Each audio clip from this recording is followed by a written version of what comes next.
Anyone that's followed me for a while knows that I have alluded to having a traumatizing experience working at a redacted clothing store. They made me sign an NDA.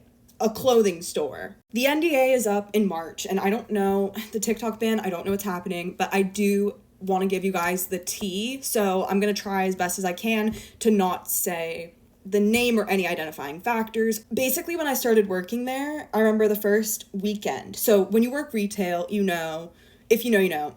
I was working retail in Boston, in the city of Boston. It was very, very popping all the time.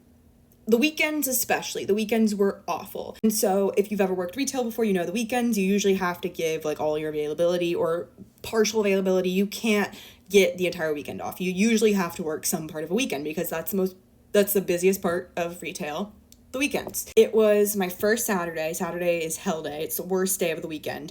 And my blood sugar is crashing. I am going super low. For those of you that did not know, I am a type 1 diabetic, and I have been type 1 diabetic for 13 years. Oh my god. And so my blood sugar was going low, and I needed to essentially get a snack. Well, when we go to the back, when we leave, we have to like tell somebody, obviously, when we leave the floor.